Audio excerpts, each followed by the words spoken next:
Hello everyone. Today we are going to discuss an important topic from the Hindu newspaper titled Reforming India's Tax System. Bharat की कर प्रणाली में सुधार पर आज हम चर्चा करेंगे. चलिए शुरू करते हैं. The taxation system forms the backbone of any economy, and India's tax structure has been a subject of much debate. While taxes are essential for revenue collection, the current system in India has been criticized for its complexity, unpredictability, and growth stifling policies. This discussion focuses on the issues in the existing tax system, the need for reforms, proposed solutions, and their implications.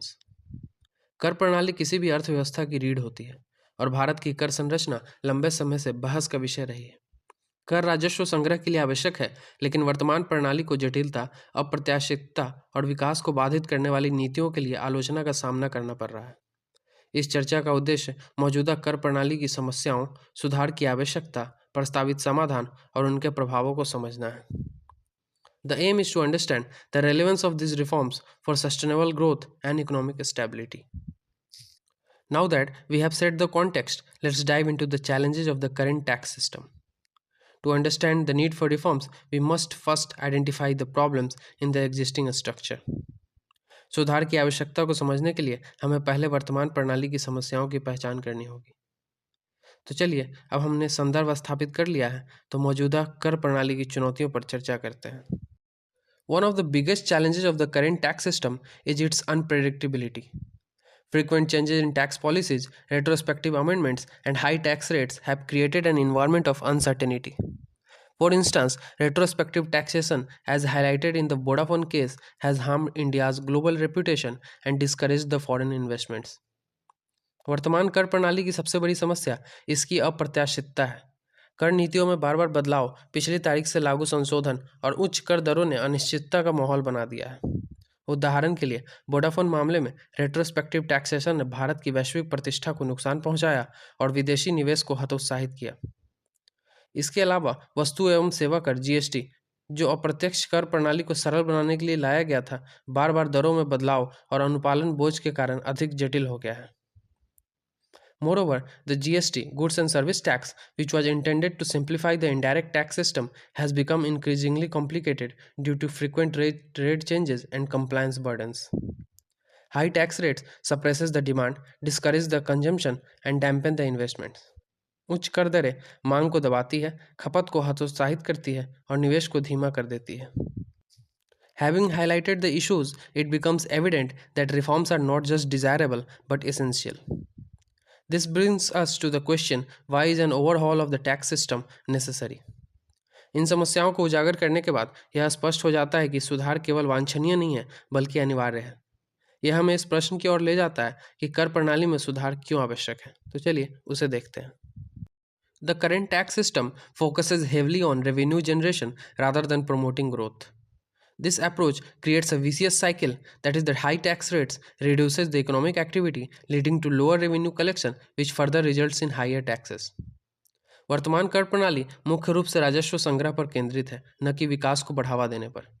यह दृष्टिकोण एक दुष्चक्र पैदा करता है, जो कि उच्च दरें आर्थिक गतिविधियों को कम करती हैं, जिससे राजस्व संग्रह कम होता है, जो आगे चलकर उच्च करों का कारण बनता है.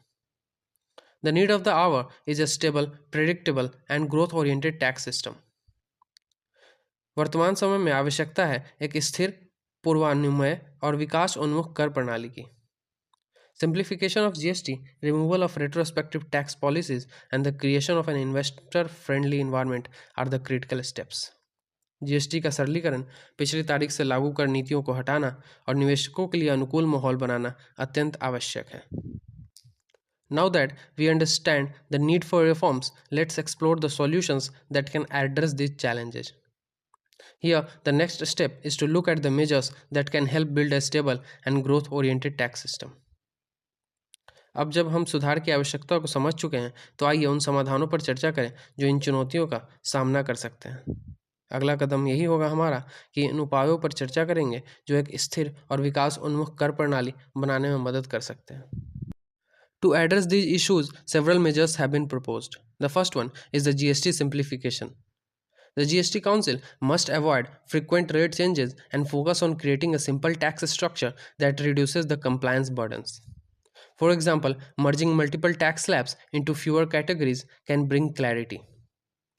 पहला, जीएसटी का सरलीकरण। जीएसटी काउंसिल को दरों में बार बार बदलाव से बचना चाहिए। एक सरल संरचना बनाने पर अपना ध्यान केंद्रित करना चाहिए जो अनुपालन बोझ को कम कर सके। उदाहरण के लिए कई बार श्रेणियों को कम श्रेणियों में विलय करने से अस्पष्टता आ सकती है। Second one is the Reform 2.0. As suggested by experts, India needs a long-term vision that prioritizes growth.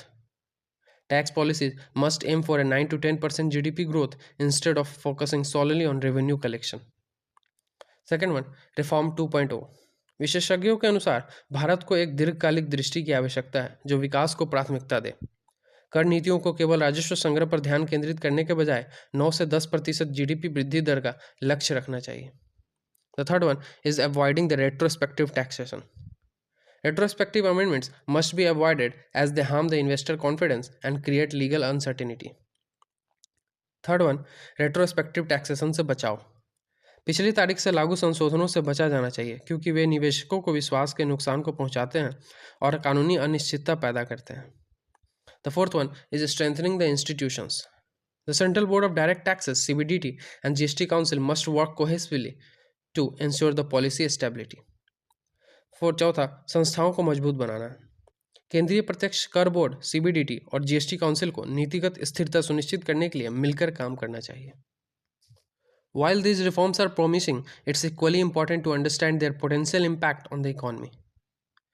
जहां ये सुधार आशाजनक हैं, वहीं इनका अर्थव्यवस्था पर संभावित प्रभाव भी समझना उतना ही महत्वपूर्ण है।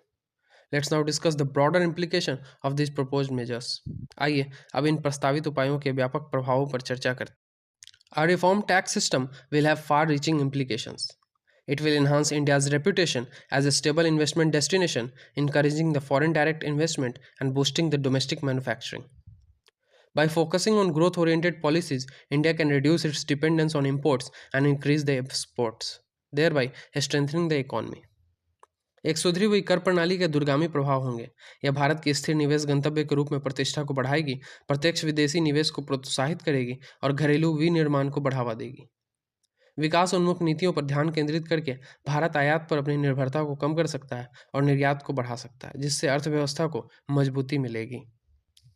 In the light of these implications, it's clear why reforming the tax system is the need of the hour. To conclude, let's summarize the key takeaways from this discussion. इन प्रभावों के संदर्भ में यह स्पष्ट हो जाता है कि कर प्रणाली में सुधार समय की मांग क्यों है। अंत में आइए इस चर्चा से मुख्य बिंदुओं को संक्षेप में प्रस्तुत करें। The time has come for India to overhaul its tax system to align it with the country's long-term growth aspirations. Bharat के लिए अपने कर प्रणाली में सुधार करने का समय आ गया है ताकि इसे देश की दीर्घकालिक विकास आकांक्षाओं के साथ जोड़ा जा सके। Reforming the tax system is not just a necessity but a critical step toward achieving economic stability and sustainability. कर प्रणाली में सुधार केवल एक आवश्यकता नहीं है बल्कि आर्थिक स्थिरता और सततता प्राप्त करने की दिशा में एक महत्वपूर्ण कदम है। आज के लिए इतना ही, मिलते हैं अगली वीडियो में। तब तक के लिए जय हिंद, जय Bharat. Thank you so much.